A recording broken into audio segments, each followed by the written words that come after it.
Sabieba semela ye, mama we no. Sabieba semela ye, mama we no.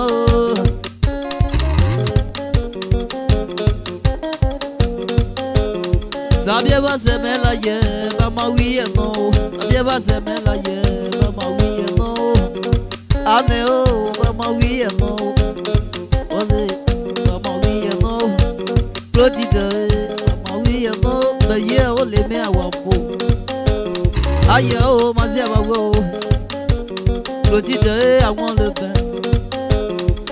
Mete bo me tout. Baye le me awampo.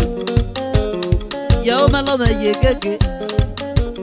Ya biebe hombre lalle. Inaiba no ze bie me ou. Les eo be wingo. Ayo Clotilde o ke mane. Clotilde o ke mane. Bane buta kwa ve o. Ayo me te kwa le. Anye to di. Ya biebe ayo me te kwa le. Kwa le yi me te ou. Ati be ye le dube. Ya bi be ye le dube o. Atokose be ye le dube o. Ke yi na sise be ye le dube. Ane o be ye le dube. Clotilde wi ye le me awabo. Ya bi mia mia o. Je mauvais toé. Ye be me jingo. Abi wa se me la ye o. Ba ma wi ye no. Oze ba ma wi ye no. Et là Clotilde wi ye le dube. Eni e keke me le o. Àwọn le kele ba e. Clotilde kele ba e. Ya o Sabieba se ma no be. O ba se ma no be. Sabieba se ma no be o. O ba se ma no be o. Ayo àwọn o. Ayo àwọn o. Àwọn o le kene amone lo. Hebwene le kene amone lo. Oh, àwọn le kene amone lo. Oh, hebwene le kene amone lo. Ya o bo se josi àwọn le. Lo gba gungun fubuji. Anye to di. Ya o bo se josi àwọn le. Atumbu fomo le. E ben bo se si àwọn le o. Tu es prêt? Aya o beke kan me o. Clotilde beke kan me o.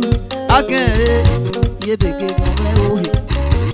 Par contre le bain beke kan me. O gesa la liba des oeils. Ane bi joli keke ben le o melo. Oze keke ben le o melo. Oze keke ben le o melo. O ke kuso e. O ke kevi. Beke kan me. Beke kan me o. Aya o ben beke kan me o. Na se o ba kon le ze. Àwọn le nya ben ye loko. Àwọn tó bí solo. Àwọn tó bí solo. Àwọn tó bí solo. Àwọn tó bí solo. Ke mo lo àwọn tó bí. Àwọn tó bí ko bi ale o. Ise no solo. Lo ku beke le ko. O ti àwọn logo. O se àwọn logo. Ela keke male o alo. Clotilde keke male o alo. Clotilde bubu yeze o alo. Ata Clotilde waze o alo. Joye Clotilde waze o alo. Joye Clotilde waze o alo. O ma wo yezeze. Ala kavra ke anabeta basila. Clotilde waze keke lebe o. O waze ma wo yezeze o. Abati bon le gizo barré. Clotilde waze maman et même au croyer. Adi me bogo Clotilde gale vai. Oh oui lo ane. Bobo àwọn le be o. Ote àwọn le be o. Clotilde àwọn le be o. Ote àwọn le be o. Oke wuji oba wingo yeye o. Atokosi oba wingo yeye o. O shobo na oba wingo yeye o. O Clotilde lo bonne lo sago bibo. Ya o Clotilde waze. Ote o kekele be ma o. Ote kekele be ma o. Clotilde wi kekele be ma o. Anye to ma ruse. Tu es prêt? Àwọn le keke mele. Yose Yibose, Alokua les Agos. Yawalagua les Agos, Adieu la ville, ye. Bon, et la ville, même yo, ye.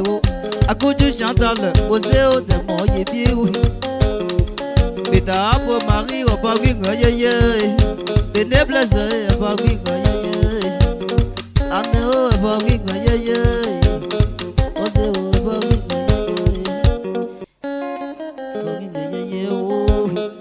Joy,